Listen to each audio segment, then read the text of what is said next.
There's a sense in every person that loves the true, the good, and the beautiful. And even people that hate the church love the true, the good, and the beautiful. They just disagree about what it is kind of what propels us to seek the goodness, right? And the fallenness is what keeps us from doing it. It's what makes us attached to sin, but it's a battle. Hello and welcome. My name is Rachel, and you're listening to episode 217 of Candid Catholic Convos, a show about Catholicism that enriches your faith, answers your questions, and meets you wherever you're at on your faith journey. I once had a writing professor talk about the power of stories, how stories were integral to everyday life. Literally everything we do has a story attached, even if it's as simple as, I went to the store and bought some carrots and then I came home. Beginning, middle, and end. A story. Our faith is the same way. In my case, I was born into a Catholic family and baptized as a baby, made my sacraments through Catholic school, then walked away, and eventually I came back. But notice how there's no the end in my story. That's because the faith is never really finished. It's an evolving journey, and we all have one. Whether that's being Catholic since birth, reverting back to the faith after some time, or discovering it later in life. Our journey doesn't ever actually end, but it's a story that can inspire others. Today we're sharing just such a story, but first, let's start with Scripture. Today's verse comes from John chapter 4, verses 13 and 14. Jesus said to her, "Everyone who drinks of this water will thirst again, but whoever drinks of the water that I shall give him will never thirst. The water that I give him will become in him a spring of water that wells up to eternal life." Thirst can be a deeply human experience, and I don't just mean physical thirst. I mean that deep longing that sits beneath so many of our desires. The desire to be known, loved, secure, at peace. We often spend years searching for something that will finally satisfy that ache. In this encounter with the Samaritan woman, Jesus speaks directly to that deeper longing. He acknowledges that the things of this world can offer temporary relief, but they cannot fully satisfy the heart. Only the life that comes from God can become that spring within us, continually renewing and sustaining us so that we never need to search again.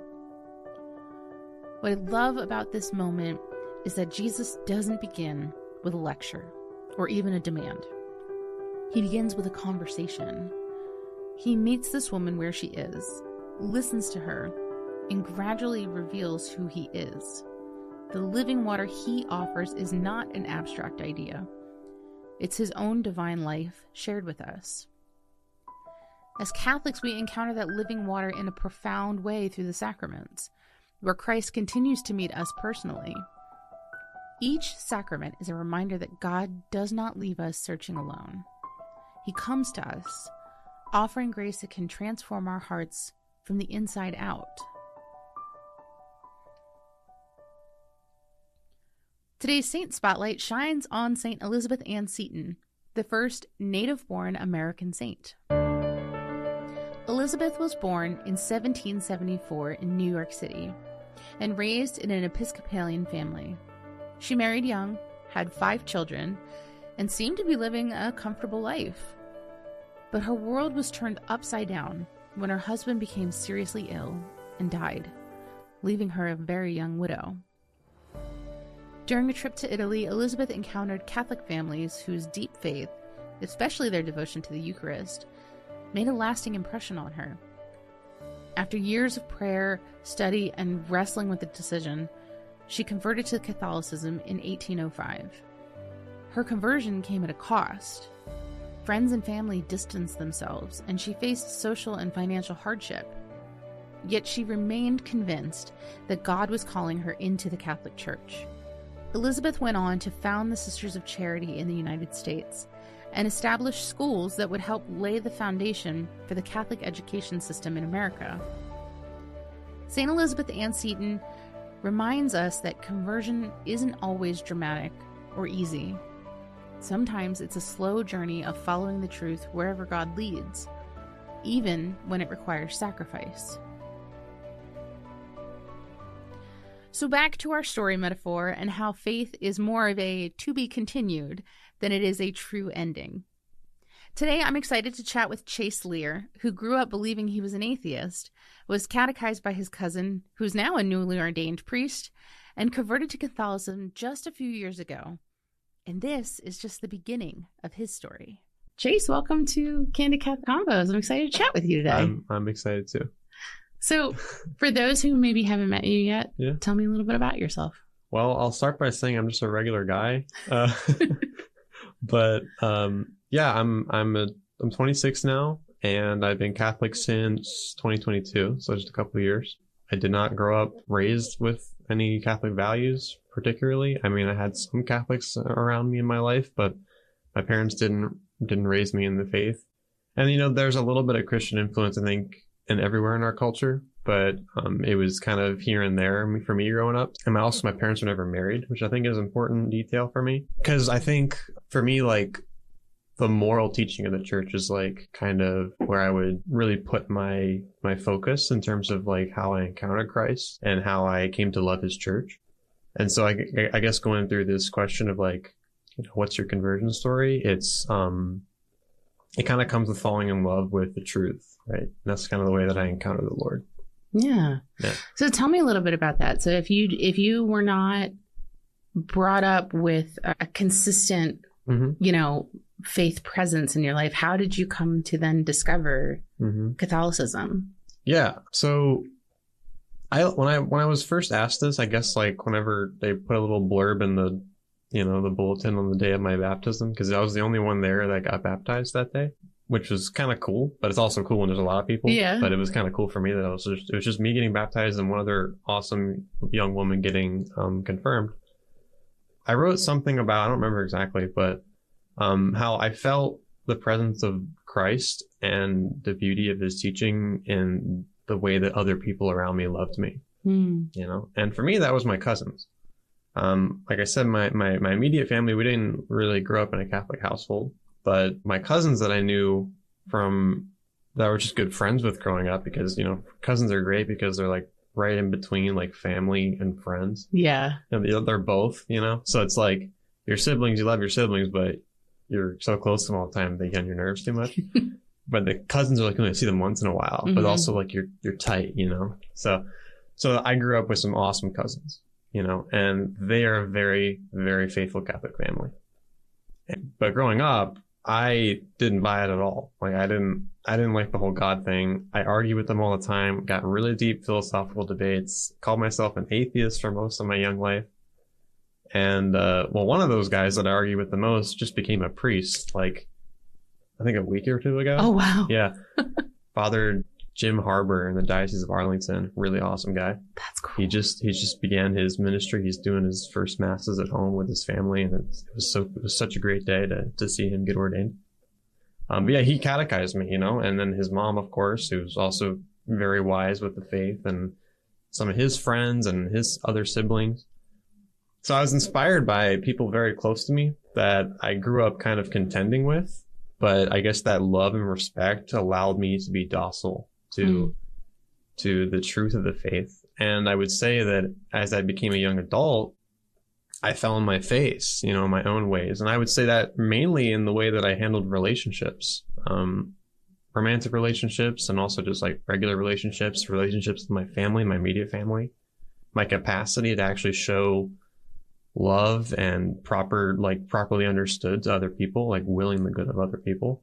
Something that I had a loose handle on, I would say, you know, as a young person that wasn't taught these things. And I would say that after getting baptized, after receiving the sacraments, I felt a greater capacity to love other people. Now, I guess a lot of people don't really have much to say about their baptism, right? Because most people are baptized as babies, or even if they were baptized older. Sacraments, you don't always feel something, and you're not supposed to, right? Like, it's not about what you feel exactly, although it's great when you do. But I would say that I noticed that a greater sense had opened to me, kind of like how when your ears pop on a plane, or, you know, you blow your nose and you can finally breathe again. Like, that's kind of how my heart felt after receiving the sacraments back when I first became a Catholic. That's remarkable, because I think you hit the nail on the head, that I think people expect to receive the Eucharist or to go to confession and like fireworks are going to go off. And it's much quieter than that. And I love that image of your ears popping on the plane, because that's exactly what it feels like. It's just like, oh, I see it now, or I hear it now. Was there a moment in your life where, I hate to say rock bottom, but was there a moment in your life where like something has to change?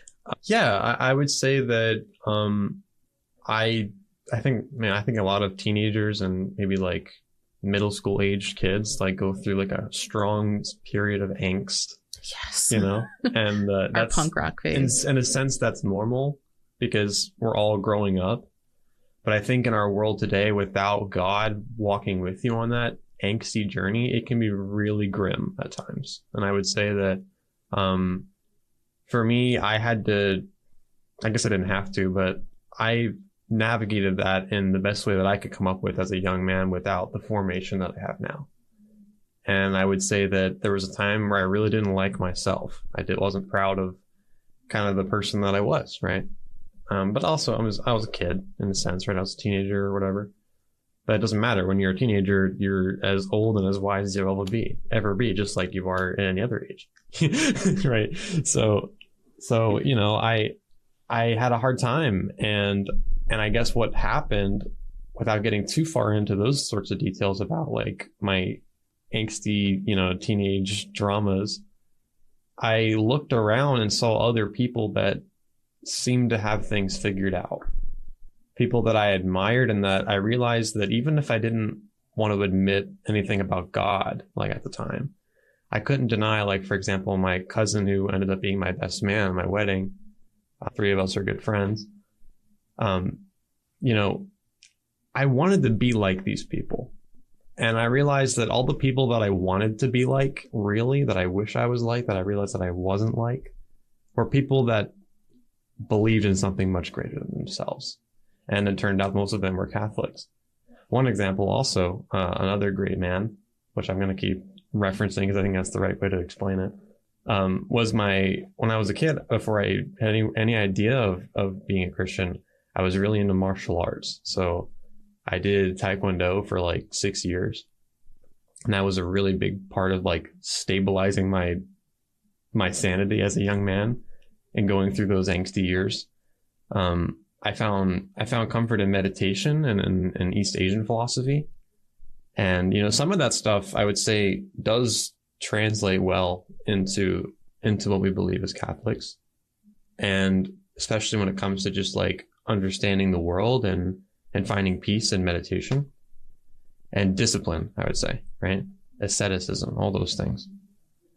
One of my instructors that made a great impression on me, I found out only years later, after I left the studio, went to college, fell on my face in some sorts of ways, became Catholic. And then he's like, dude, I just heard you got baptized. You're Catholic? And I was like, yeah. And he's like, I'm Catholic. And he's like really Catholic, you know? Yeah. And so we really, I hadn't really spent time with him for years, but this person who was my mentor, who I looked up to for other reasons, or maybe what I thought were other reasons, down the road, you know, he's going through his own journey too. Like, I don't know where he was at the time, but the point is, like, we end up searching for the truth. We end up in the same place if we're truly and authentically doing it. And that's why, I think that's why we're here, right? Yeah. So, yeah. Yeah. So talk to me a little bit about what truly and authentically searching for the truth kind of looked like for you, and has your life been different since? Mm-hmm. How has these last few years been different for you? Well, I'm actually going to say that, and I was interviewed once before on this question a little bit, but it was for a newspaper or a magazine or something. And I actually spoke about the sacrament of marriage. And I think I should do that now. I think that should be the focus now, because I just got married and I'm seeing that coming to fulfillment. But because, I mean, first there's like the question of God, and then there's like the question of like, why the Catholic Church? And for me, I didn't really get very far on the question of God without really looking at the church too. Some people maybe are different than me, and that's why we have so many stories of Protestants that come to our faith. But for me, I needed to see like brass tacks, real life application of like, why is this true and why should I care about it? And what ended up happening was I was exposed to the sacraments. Now I wasn't receiving them, but I was told about how important and significant they are. And the first sacrament that I wanted to receive before I even got baptized, because I didn't know anything, right? I was like, I really want to go to confession. That sounds like I would really like to try that, you know? And I asked this awesome priest, an older guy who made a lot of other good impressions on me throughout the years. And I asked him if I go to confession, and he sat down with me very patiently, and before just telling me I couldn't do that yet, and explained to me why, like, you know, you should really, you know, go through RCIA, and you should really go through, you know, this formative process. And so I wanted to seek out Christ in his sacraments from the get-go, once I was finally docile to really hearing out the Catholic Church. And the first one I wanted to receive was the one that I thought in some capacity at the time would help me reconcile the inner pain and inner angst that I had of myself. Things that I regretted that I couldn't get free from. So I guess I recognized that, right? I recognized that I couldn't forgive myself enough. I needed more, you know? And what I'll say about, without getting too personal, is I'll say that, like, the things that we regret are usually things that we can't reconcile because it involves another person that we don't have access to in the same way anymore, right? So maybe it's a breakup, or maybe it's like a friendship or some relationship that got severed. And sometimes human relationships aren't always reconcilable. Like, we get hurt, we hurt someone, or they hurt us, and we can forgive them, but we can't always like go back to the way it was, right? But God's different. God always reconciles us in the sacrament of reconciliation. Like, no matter what we do, he always comes back, and he's our God again. He's our friend again. We're his sons and daughters again, right? And so, like, I think there's a recognition of that in the world outside of the faith, outside of the sacraments, where you're trying to navigate this human messiness, where you're like, I really want this to be okay again.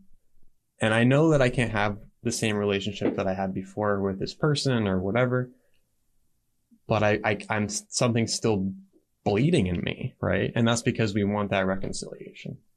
And then we need that reconciliation with God, because when we sin or when we fail or when we hurt someone or someone hurts us, it affects God too. He's also hurting for both of us, for both people. And so I went there anyway. Didn't receive confession at that time, but I wanted it. And so I went through, you know, years later, I go through all this process, but, and I end up going back to that same priest for my first confession. It was so awesome. Yeah. And he remembered our conversation from like 2 years prior. And then I was like, can you hear my first confession? He's like, I would love to. It was great. I read a book by a modern theologian, Christopher West. He's awesome. Yeah. I never met him. I'm not that cool, but, yeah. So my friend, the one that was my Taekwondo instructor, he was someone that gave me a lot of advice when I was going through the dark valley of modern dating. And he gave me this book from Christopher West about the Good News About Sex and Marriage, just one of the popular ones, right? Mm-hmm. Basically, this was during my like, I'm not sure if I want to be Catholic phase, right? And he gives me this book, and it's got all these things about marriage that are like really hard for most people to accept, right? But I didn't even like respect marriage at all, because my parents were never married. I saw lots of failed marriages growing up, and I was like, I don't know about this, you know? But these Catholics have something unique about it that I'm going to read about, and I'm going to go through it, and I'm going to take it with a grain of salt, right? And I'm reading it, and I get through, and that book is like question, answer. And Christopher West will give you a common question, and then he'll give you his apologetic response. And then it's really great, especially if you don't want to read the whole thing and you just want to know what do Catholics think about this, and you find that one, you know, hot topic question, you can go right to it. And he even addresses that. You probably skipped right to this question. Like, I don't remember which one it was, but there's like, you probably went right to this one and didn't read the rest of the book. I think you should read the rest, but here's the answer. And that's the thing about him, is like, I never met the guy, but I feel like we had like a debate when I read that book, because it's like, you're probably thinking this, and I'm like, I'm not thinking, I'm thinking this other thing. And I read And then I get to the second question is like, so now you might be thinking this, and it's exactly what I was thinking. And I hate that because I feel like I'm so different, but we're all people and we're all kind of drifting the same way on some things. Anyway, I get to that whole book, and that book I would say knocked me on my behind, right? As a young man who was in the modern dating world with no prior guidance about it, right? But I was like, I can't argue with this. This is amazing. This is gold as far as like, now this is just one book. Like, I'm not trying to say like, there's not other places you can go. But my point is that I wanted a solid defense and a solid, expounding of the grace and of the beauty of the married life that we cherish as Catholics, right? And when I went through my conversion, it was like that. It was like I fell in love with the beauty of the sacraments one by one, starting with confession, although not really fully till I actually received confession, I would say. But each one of them, I learned about them one by one, But marriage was the one that really got me in, because I felt like because there was questionable success with marriage in my own family growing up, then I didn't have the trust or desire for it. I mean, I don't know when boys start thinking about marriage. I know girls start thinking about it a lot earlier, but even then, like, there's still an inherent respect for it. And I think it comes from the marriages you see around you, and I didn't have that right away, and, but with seeking the truth, I think God gave it to me. God showed me like, this is an awesome thing. And then I also felt the same whenever I first went to an ordination. I thought that was amazing, and I learned and I read and I talked because I love just talking about deep stuff, with my friends and with my family members who are Catholic and who care about, this part of the philosophy. It's so funny that you mentioned that confession is what like piqued your interest first, because I've heard from so many people who have converted to Catholicism that like confession was their main reason. I love how one by one the sacraments brought you in, and I can just sitting here with you, like you radiate this love for the church, and I absolutely adore that. So for somebody who is maybe contemplating becoming Catholic, or maybe somebody who is already Catholic but looking to get that spark back, what would you recommend? Well, I've only been Catholic for a couple of years, but I would also say that there's always this dichotomy of like the cradle Catholic and the convert, and people like to talk about it, and maybe that's why they asked me to come on podcast. but I would say that dichotomy can actually slow you down a little bit. I think conversion, as many will say, is a daily process, but also I think we should be careful to remember that conversion story should be a story that you're constantly cultivating. And that's why I was telling you before, I don't know if it was before we started recording, but people ask me oh, what's your story? What made you want to become Catholic? That story will always be different, What I'm trying to say is how you process the faith and how you process your life is the continual story of your salvation. I think in the catechism, it says what's the answer to human suffering? And it says the answer to that question is the entire Christian life. I would say there's a sense in every person that loves the true, the good, and the beautiful. And even people that hate the church love the true, the good, and the beautiful. They just disagree about what it is. And so that honesty that is within us is kind of what propels us to seek the goodness, right? And the fallenness is what keeps us from doing it. It's what makes us attached to sin. But it's a battle. I'm trying to think about that person who might be listening, who's how do I because if you're listening in the first place, I think that's already telling you a lot. You've already done something. If you're looking for the answer to a question, you already kind of know where your heart is, right? And I think that's the same with becoming Catholic in the first place and with struggling with the faith, right? It should be kind of being convicted and trying to seek to live in a good way, live a good life, right? I like what you said about how your conversion isn't just one moment. It's several moments of conversion. Because it's in here, right? It's in the heart. The spark isn't really what keeps the fire going, right? It's the fuel it's the tending, it's the careful attention that you put into it. So I love that. That's a good metaphor. Yeah, I just know that like right now. So you're welcome. That's brilliant. Yeah, I love that's such a good point, because when you start a fire, you need spark to start a fire, but that's not what keeps it going. Yeah, no one asks either. Like, did you use paper or gasoline for that? No one. I mean, sometimes they ask, but it's not. Doesn't matter. Here's a funny one about that. My grandfather, very wise man, he's one of my best friends. He has this funny joke whenever we go out and start a bonfire, and one time he came up and he poured gasoline on it. When I was trying to do it with the newspaper, I was trying to learn, I was having fun with it. I was a kid. Pours gasoline on the fire, lights it. It starts up. But he told me a story. He said, I had a friend that showed me that. He said, let me show you this old Native American fire starting trick. Pours the lighter fluid on there and lights it. And then his friend's like, hey, the Native Americans didn't have lighter fluid. He said, no, but if they did, they would have used it. I think that's a good way to approach this. Like, latch on to that which is calling you and which is obviously like important to your life. Right? And if that means that you need help because things just don't make sense to you, or you're feeling like you're having a streak of bad luck, or you see other people that seem to have hope in this crazy and sometimes grim world, and you're wondering why, you should ask them. And you should take a second and humble yourself and be willing to believe what they're saying, because they're proving it to you. Mm-hmm. Right? So it's about being willing to surrender. Yeah. Because we just want to white knuckle everything. And and I'm like that, you know, cold showers, the whole works, but it doesn't really matter. Right. Yeah. Yeah. So. Well, Chase, thank you so much. This has been enlightening, and your metaphors are spot on. So thank you for those. I try. I do. Yeah. And that's our show.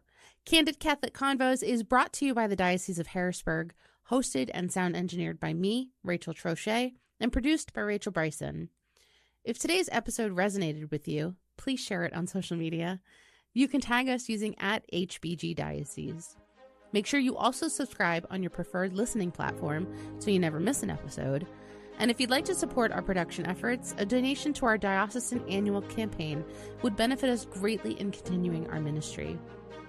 We have lots of exciting episodes planned for the next several weeks, so subscribe, keep praying for us, and we'll keep praying for you.